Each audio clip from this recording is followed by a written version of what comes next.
नमस्कार दोस्तों, ये देखो क्वेश्चन है सीटीटी पीवाईक्यू, ठीक है ना।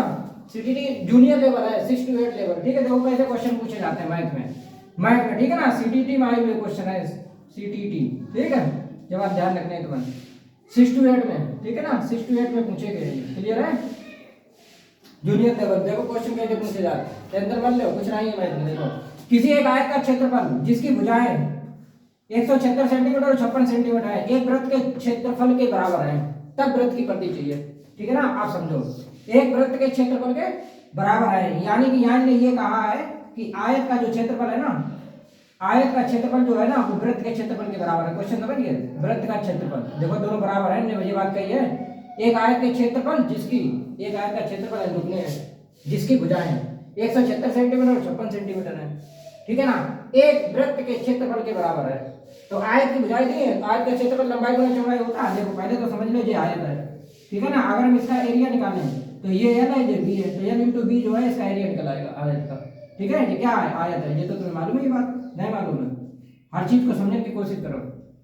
ये वृत्त है, सर्कल, वृत्त का क्षेत्रफल तुम्हें निकालना है पाई आर स्क्वायर, ठीक है। क्लियर है, नहीं क्लियर है, क्लियर की बात। अब आयत का क्षेत्रफल एल इंटू बी हो गया, इधर वृत्त का क्षेत्रफल, वृत्त का क्षेत्रफल पाई आर स्क्वायर हो गया। आयत की लंबाई गुणा चौड़ाई दी है, देखो, ठीक है। जिसकी भुजाएं तो बड़ी हुई है वो लंबाई है, जो छोटी होगी वो चौड़ाई होगी। तो 176 गुणा 56, पाई वैल्यू रख दो 22/7 इंटू आर स्क्वायर। यहाँ से आर निकालने, जब आर मालूम होगी तभी वृत्त की परिधि निकाल पाएंगे।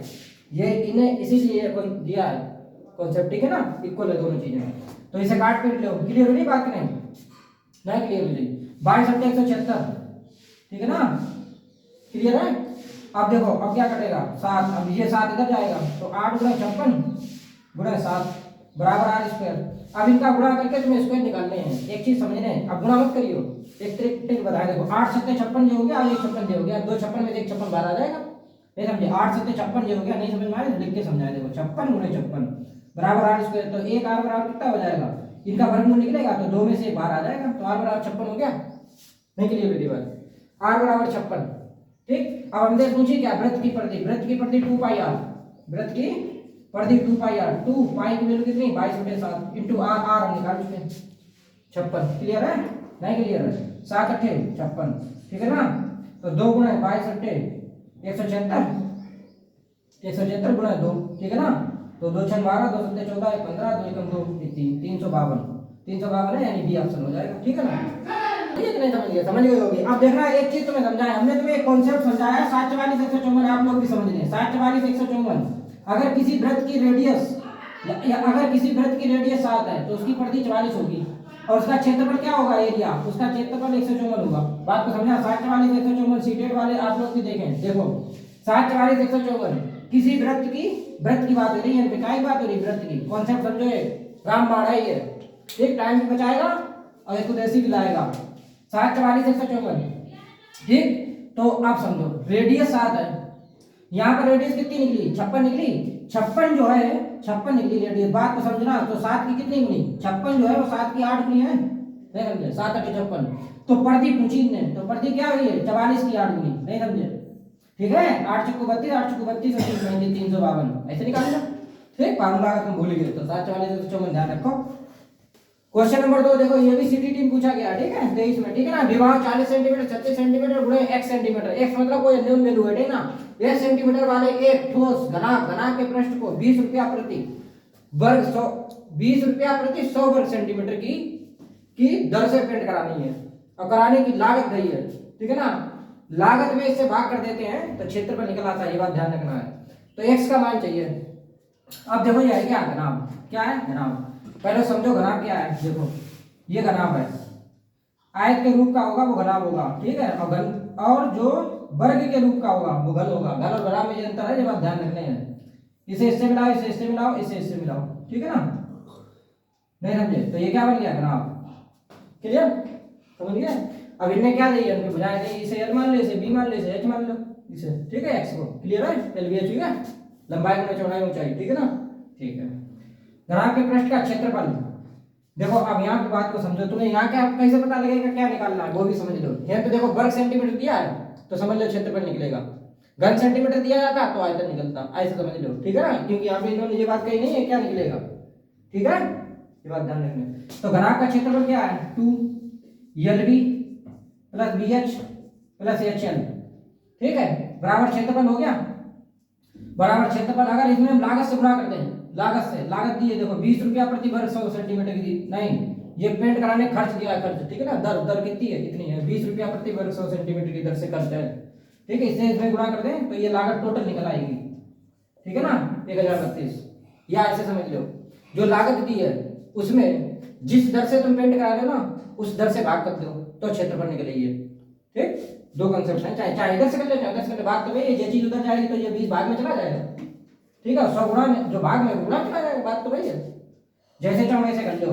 अब यहाँ वैल्यू रख लो 2L, L कितना है देखो यहाँ 40 इंटू बी कितना है 36 प्लस B 36 इंटू H कितना है देखो X प्लस H कितना है X इंटू L कितना है देखो L 40, क्लियर है, गुणा 20, इसे 200 ये तो कट ही जाएगा, ठीक है, 2/10 बचा, ठीक है ना, क्लियर हो गई ये बात, बराबर 1032, ठीक, ऐसे सोल्व करते हैं, सही है, मैं समझ में आ रही ये बात, आ रही कोई दिक्कत है ही नहीं आंसर, ठीक, ओके। अब इसको गुणा करो अंदर, 2 गुणा 36 चक्को 144 और 1 0, 14 40 जो हुआ देखो 36 चक्को 144 हुआ और 1 0 प्लस ये 36x और प्लस 40x, क्लियर है, गुणा 2/10, ठीक, बराबर 1032, ठीक, समझ गए इतनी बात। अब इसे तुम्हें जोड़ने हैं 1440 प्लस 40 और 36 76, ठीक है ना, 76x गुणा, अब देखो 2 गुणा 2 4 हो गया, यहाँ पे हो गया 4/10, इसे उधर ले चलो 1032/4 नीचे कर दो 10 इधर आ जाएगा, समझो दोबारा 2 गुणा 2 है, 2 गुणा में उधर भाग में चला गया 2 दूनी 4, ठीक, और वो ऐसे हो गया, क्लियर हो गई इतनी बात। इसे काट लें देखो कैसे कटेगा, 4 दूनी 8, 2 बच गया, 2 बच गया 23 हो गया, ठीक है, 4 5 20, 3 बच गया, 4 32, ठीक है, 2580 10 उधर है, ठीक है ना, तो इधर है 1440 प्लस 76x बराबर 258 आया ना, 258 10 का गुणा भी करना है तो वहां हो जाएगा 2580, क्लियर, ये चीज उधर जाए घट जाएगी जाके 76x बराबर 2580 माइनस का 1440, कैलकुलेशन है इसमें और कुछ नहीं है, सीटीटी क्वेश्चन पूछा हुआ है ये, ठीक है। अभी हाल में 0 8 में 4 गया 4, 5 में 4 गया 1, 2 में से 1 गया 1, ठीक है ना, नहीं समझे, ठीक, तो 1 बराबर कितना निकले 1140/76, ठीक है। अब इसे तुम्हें काटने हैं, अब एक चीज समझो, एक चीज समझना, एक तो तरीका है धीरे धीरे काटो, एक तरीका है जैसे 7 है, अब यहाँ ऑप्शन देखो जैसे हमने ऑप्शन सिर्फ 7 ले लेंगे, देखो 7 15 7 105 और ये 114 है, अब हमने 15 उठा के देखा 15 छक्का 90 0 सही है, 15 7 105 105 और 9 114 वो, ठीक है ना, यानी 15 वाला कट गया, तो ये चीज है काटने जल्दी कट जाएगा, ठीक, तो ऑप्शन कितना हो जाएगा अभी, क्लियर। क्वेश्चन नंबर 3 देखो, ये भी पूछा गया है सीटीटी में, ठीक है ना, नीचे दिए गए आंकड़ों के बहुलक माध्यिका और परिसर का माध्य चाहिए, बात को समझो, पहले बहुलक निकालना है तुम्हें। बहुलक क्या होता है, दिए गए आंकड़े में जिसकी आवृत्ति ज्यादा बार होती है बहुलक कहलाता है, दिए गए आंकड़े में जिसकी आवृत्ति जो ज्यादा बार रिपीटेशन हो, ठीक है ना, तो इसमें सबसे ज्यादा बार के क्या आया देखो तो वो बहुलक हो जाएगा, क्लियर हुई बात की नहीं, बहुलक निकाल लो, ठीक है ना, सबसे ज्यादा बार देखो 11 आ 2 बार तो 11 इसका बहुलक हो गया, और तो सब चीज एक बार आई है, क्लियर है, तो बहुलक समझिए, दिए गए आंकड़े में जो ज्यादा बार आए जिसकी आवृत्ति ज्यादा हो वो बहुलक कहलाता है, पहली बात, ठीक, ये चीज निकल आई, माध्यिका निकालने, परिसर क्या है, परिसर भी निकालने, पहले परिसर समझ लो। परिसर का मतलब होता है रेंज मतलब होता है ये दिए गए आंकड़ा में सबसे छोटी वैल्यू और सबसे बड़ी वैल्यू का जो डिफरेंस होगा, ठीक है, यानी बड़े में से छोटा जो घटेगा जो डिफरेंस आएगा वो उसका परिसर कहलाएगा, रेंज, ठीक है ना। तो सबसे बड़ी वैल्यू यहाँ क्या है 23 है, ढूंढ लो, ठीक है, सबसे बड़ी 23 है, सबसे छोटा क्या है 7 है, इन दोनों का जो डिफरेंस होगा, क्लियर है ना, वो परिसर कहलाएगी, ठीक है ना, परिसर माने रेंज, क्लियर है, ये बात ध्यान रख लें, ठीक है। तो रेंज निकल आएगी 16 निकल आया, ठीक है, ठीक है, दो चीजें निकल आई, अब हमें निकालनी माध्यिका। अब माध्यिका कैसे निकलनी, माध्यिका समझ लो, माध्यिका में खेल है पूरा, माध्यिका में पूरा खेल है। एक तो माध्यिका फार्मूला है, कब समझो, और एक तरीका ये है, कितने पद है इसमें देख लो, तरीके दो बताएंगे तुम्हें, देखो दोनों समझो पहले, 1 2 3 4 5 6 7 8 9 10 11 12 पद है, 12 पद है, तो 1 2 3 4 5 6 7 8 9 10 11 12, ठीक है। अब समझो 1 2 3 4 5 इधर से हटाए दो, 1 2 3 4 5 इधर से हटाए दो, ठीक है, जो बीच में पद हुई है भेद माध्यिका है, तो माध्यिका जो होगी उनके बीच की होगी, ठीक है, यहाँ पे द्विपद बच गए, पहले जोड़ दो, समझ गए, 11 प्लस 13 बटे 2, ठीक है ना, 24 हुई है, 24 बटे 2 तो 12 आ जाएगी।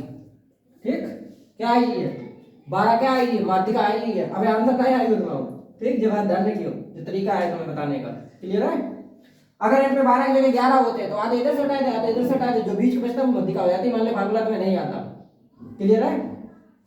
ठीक है, माध्यिका निकाल ली, बहुलक निकाल लिया, माध्य निकाल ली, परिसर निकाल लिया, तीनों चीजें निकाल लो। अब इनका माध्य चाहिए, माध्य, ठीक है, माध्य मतलब एवरेज, ठीक है ना, समझ रहे एक तरीका। इन तीनों को जोड़ के माध्य क्या होता है समझ लो पहले। माध्य मतलब होता है, इन तीनों को जोड़ने हैं तुम्हें। बहुलक, बहुलक कितना था 11 प्लस 16 प्लस माध्यिका कितनी है 12, इन तीनों का चाहिए ना, तो 3 से भाग कर दे, 3 चीजें हैं ऊपर, पदों का योग बटे पदों की संख्या बना समांतर माध्य हो जाता है, सीधी सी बात है यार, ठीक है ना। तो पदों की योग कर दो, क्लियर है।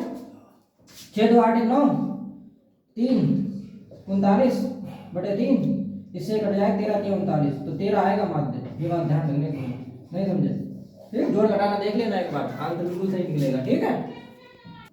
क्वेश्चन नंबर 3 देखो, x बराबर अंडर रूट 198 गुणा है अंडर रूट 550 और y बराबर घनमूल है 99 का, ठीक है ना, क्या घनमूल है, ध्यान रखना, गुणा है 363 का घनमूल, ठीक है। तो 1/x प्लस 1/y का मान बताने हैं, ठीक है ना, 1/x प्लस 1/y का मान तब जब भी तुम बता पाओगे जब x और y की वैल्यू मालूम हो, ठीक है। अब देखो यहाँ हम लोग निकालेंगे x की वैल्यू, समझो कैसे निकले, बहुत कायदे देख रहे हैं, ये रूट में है दोनों, तो इसे हमने ऐसे लिख लिया, क्योंकि डायरेक्ट तो निकलेगा नहीं, ऐसे लिख लिया, पूरे को रूट लगा लिया, कोई दिक्कत नहीं है। इसे हमने लिख लिया 11 एकम 11 11 एकम 11 11 डट 80 18 गुना 11 18 एकम 18 18 एकम 18 19 हो गया। इसे हमने तोड़ दिया, अब हम डायरेक्ट गुणा नहीं करेंगे, गुणा करेंगे फिर हम वर्गमूल निकाले हैं, सरल करेंगे। सवाल को हमेशा सरल करो, सरल से जटिल की ओर चल रहे हैं, जटिल से सरल की ओर नहीं चल रहे, ये चीज ध्यान रखना है, ठीक है ना। तो इसे हम लिख सकते हैं 11 गुणे 11 5 55 11 गुणे 50, ठीक है। अब रूट है पूरे में, अब देखो डबल 11 है वर्गमूल का मतलब क्या है, दो संख्या में से एक संख्या बाहर आती है, जैसे 2 गुणे 2 है, इसका वर्गमूल निकालोगे तभी तो 1 2 आएगा, ठीक है।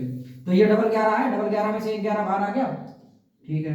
और 18 5 90 यानी ये 900 हो गया, नहीं हो गया, ठीक है, ठीक है। 9 का वर्गमूल निकल आएगा 11, तो ये हो गया, 9 का वर्गमूल 3 और डबल 0 में से 0 आ जाएगा, समझ गए कि नहीं। तो 11 3 33 यानी कि 330, समझ में आई, ये x की वैल्यू आई, समझ में आ रही होगी बात पूरी, एक ही एक स्टेप समझा रहे इसलिए, ठीक है, ओके। अब तुम्हें y निकालना है, y बराबर यहाँ लिख लो 99 गुणा 363, इसे हम घनमूल है और दोनों गुणा में, तो इसे हमने होल घनमूल ले लिया, कोई दिक्कत, ठीक, पूरे लगा दिया था एक साथ, कोई दिक्कत है। अब एक तरीका ये है कि इनका गुणा करें फिर इसका घनमूल निकालें, तो फिर सरल से तुम जटिल में जा रहे हैं ना, जटिल से सरल में जा रहे हैं। अब तुम्हें क्या करना है समझो, 99 है, देखो इसे तोड़ दो, जटिल मत बनाओ, जटिल को सरल बनाओ, ठीक, ओके। इसे लिख सकते हो 11 गुणे 9 11 ने 99, ठीक। इसे हमने तोड़ दिया, देखो 3 अगर 3 कॉमन लेके ऐसे तोड़ दिया, 3 एकम 3 3 दूनी 6 3 एकम 3, ठीक। अब देख रहे ना, ये 121 है, 121 को हम लिख सकते हैं 11 गुणे 11, क्योंकि ये 11 वर्ग होता है। अब देखो एक बार 11 यहाँ, एक बार यहाँ, एक बार यहाँ, 3 बार 11 हो गया, क्योंकि हमें तो यहाँ घनमूल चाहिए, वर्गमूल नहीं चाहिए, तो 3 में से एक आएगा घनमूल में, ठीक है। वो भी समझ लो कैसे, जैसे मान लो 27 है, इसका घनमूल लेने हैं तो 3 गुणे 3 गुणे 3 लिखो, ठीक है ना, ये घनमूल का सिंबल है, तो 3 में से एक निकल आएगा बाहर, तो ये इसका घनमूल आ जाएगा, क्लियर है। तो भाई चीजें 1 11 1 11 1 11 3 11 हो गया, 3 में से 11 बाहर आ गया, ये हो गया 9 3 27, और नहीं समझ में आ गया तो ऐसे तोड़ दो 3 गुणे 3, तो 1 2 3 3 3 हो गया, 3 3 में से 1 3 बाहर आ गया, ठीक। तो घनमूल निकल आया 11 3 33, इतनी बात समझ में आ गई होगी, ठीक। घनमूल वर्गमूल तो आते ही होगा यार, जूनियर पेपर सोल्व कर लीजिए, तो देख लो पहले। अब आपसे पूछा क्या 1/x प्लस 1/y का मान चाहिए, आंसर नहीं आया अभी, ये तो हमने x और y का आपको वैल्यू निकालनी सिखाई है। x की वैल्यू कितनी है 1/x, x की वैल्यू कितनी है 330 प्लस 1/y, y की वैल्यू कितनी निकली 1/33। अब इसे सोल्व करोगे 330 एलसीएम हो जाएगा, ठीक है ना। इस 330 का इसमें भाग देंगे, एक बार जाएगा, एक का ऊपर गुणा करेंगे, एक आएगा, 33 का 330 में भाग देंगे तो 10 बार जाएगा, 10 और 1 11 हो जाएगा ऊपर, 11/330, नहीं समझ में आई, 11 3 33, तो 1/30 हो गया, 1/30 को अब तुम्हें भाग करने हैं, कुछ बच्चे तो भाग ही नहीं कर पाए हैं, बात को समझ रहे हो, देखना नियर अबाउट आंसर दिए हैं, ये देखो पहले। अब समझो अगर हम भाग करें तो 3 का दो, अगर 3 का 1 में भाग दो 0.3 है, नहीं 0.3333 आएगा, फिर 0 भाग देंगे तो 0.03 आ जाएगा, तो यानी कि बी ऑप्शन हो जाएगा, ठीक है। समझ में आई बात की नहीं? अब यहाँ पे आ गए तुम, ठीक है ना, 1/3 इसका भाग दोगे तो 0.0333333 ऐसे आएगा। तो इसे हम इतना लिख सकते हैं, जो पॉइंट लगाया 0.0 जगह कम पड़ रही है ना, 0.03 ऊपर भाग 3333 रोटेशन हो रहा है, तो ऐसा ऑप्शन बी है। क्वेश्चन नंबर 4 देखो भाई साहब, बहुत ही प्यारा क्वेश्चन। यदि p बराबर 12.34 गुणे 10 की घात 10 माइनस 5.67 गुणे 10 की घात 9 है, तो p का मानक रूप में निम्न द्वारा व्यक्त किया जाता है। मानक रूप मतलब वैज्ञानिक रूप, ठीक। पहले तो समझो ये तुम्हें घटाने हैं, क्या करने हैं, घटाने हैं। दूसरी बात, यहाँ पावर 10 है, यहाँ पावर 9 है, ठीक है, सही ना, बहुत अच्छा क्वेश्चन है ये, हल्के मन लेना इसे। यहाँ पावर 10 है, यहाँ पावर 9 है, घटाने का तरीका पावर में समझो पहले आप। हमेशा पावर इक्वल होगी तभी घटेगा, अगर इक्वल नहीं है तो इक्वल करनी पड़ेगी। क्लियर है, ये बात ध्यान रखने हैं। कैसे होगी इक्वल, बात समझो। अगर पॉइंट आपको इधर ले जाने लेफ्ट हैंड में, संख्या रेखा का अपोजिट चलता है, या 0 है, या 1 है, या 2 है, तो मैं एक ही बात में समझाई दी, एक ही बात में समझ में आई दी है। इधर जाएगा, इधर देखो माइनस चिन्ह है, तो इसका अपोजिट चलेगा पावर में, ठीक है ना, पावर 1 बढ़ेगी। अगर इधर हम पॉइंट ले जा रहे हैं तो पावर 1 बढ़ा देना, ठीक है ना, पावर 1 बढ़ा देना। अब समझो, जैसे ये है, ये तो 12.34 है, इसे 10 है, यहाँ बनाने हमें माइनस 567 गुणे 10 की घात हमने 10 बढ़ाई दी। हमने क्या कि एक पावर बढ़ाई दी, जो पॉइंट इधर खिसक रही है इधर, तो हमने इधर खिसकाया, ठीक है, तो एक हम खिसकाया तो 10 बन गई, क्योंकि हमें पावर 10 ही तो लानी है। अब ये आसानी से घट जाएगा, वैसे नहीं घटता, ये बात ध्यान रखना। या तो इसे कन्वर्ट करो, इसे पावर 9 बनाओ तो घट जाएगा। क्लियर, किसी को कन्वर्ट कर सकते हो, कोई बाउंडेशन नहीं, ठीक। अब आपको इसमें से ये घटाने हैं। अब देखो घटाना कैसे वो भी समझ लो। 12.34 है और यहाँ कितना है, पॉइंट नीचे पॉइंट लगा लो, इसे लिख लो, तो मैं लिख के समझाए, एक के बाद समझ में ही है। यहाँ नहीं है तो 0 मानो, यहाँ कोई संख्या नहीं तो 0 बढ़ा देगा। पॉइंट के बाद, पॉइंट मतलब दशमलव के बाद हम किसी संख्या के पीछे 0 लगा दे, कोई फर्क नहीं पड़ता, ठीक है ना, बढ़ा सकते हैं पॉइंट के बाद, पहले नहीं बोला हमने, बाद में, ठीक है ना। अब देखो बराबर बराबर संख्या करनी, पॉइंट नीचे पॉइंट लगा दिया, देखो यहाँ पॉइंट के बाद 2 संख्याएं थी, यहाँ 3 थी, तो हमने यहाँ 3 बना दी, ठीक। पावर तो इक्वल ही होगा, वो तो पावर आएगी इससे नहीं मतलब है, ठीक है ना, 10 की पावर 10 आएगी बाद में, ठीक है। इसे घटाना सीख लो, 10 में 7 गया 3, 13 में 6 गया 7, यहाँ बचा कितना 12, मतलब 2 बचा, के ले लिया, 12 में 5 गया 7, सही। यहाँ बचा 1 और 1 ये वाला, क्लियर है। और पॉइंट नीचे पॉइंट लगाने हैं तुम्हें, नहीं समझे, पॉइंट बाद 3 संख्या थी, पॉइंट नीचे पॉइंट लगाने हैं, देखो, ठीक। तो 11.773 बचा, और पावर कितनी थी, गुणे 10 की घात 10। अब जो तुम ऐसे ही लिख लो, गुणे 10 की घात 10, ठीक। इससे मतलब है ना, ये तो ऐसे ही आ जाएगी 10 की घात 10, इसीलिए हमने इसे इक्वल किया था, ठीक है ना। ये मत काट देना, सही है कि ये घटेगी, ये नहीं घटेगी, ये पावर ऐसी रहेगी। तो यहाँ कितना हो गया, इतना हो गया, ठीक है ना, 11.773 गुणे 10 की घात 10। लेकिन हमें चाहिए वैज्ञानिक रूप। वैज्ञानिक रूप का मतलब समझो, जैसे कोई संख्या अगर यहाँ पे पॉइंट है तो इसे उठा के तुम्हें पॉइंट यहाँ लाने हैं, ठीक है। 3.45 पावर कुछ भी हो उससे नहीं मतलब है, यही वैज्ञानिक रूप होगा, ठीक है, नहीं समझे, समझ में आई बात की नहीं। तो यहाँ पॉइंट लाना है, क्लियर है, इसे वैज्ञानिक रूप बोलते हैं। देखो ऐसे ही दिया सब आंसर, क्लियर है। तो इसे आप इधर लाएंगे, जब इधर लाएंगे तो पावर 1 बढ़ेगी, बताइए कभी हमने, तो इधर लाएंगे 1.1773 गुणे 10 की घात, जब पॉइंट इधर खिसकेगा तो पावर 1 बढ़ेगी, तो 10 में 1 कर दो और 11, ठीक। तो 1.1773 गुणे 10 की घात 11, कौन सा आंसर हो जाएगा, पहला ही हो जाएगा, 1.1773 गुणे 10 की घात 11, ठीक है ना, पहला आंसर हो जाएगा।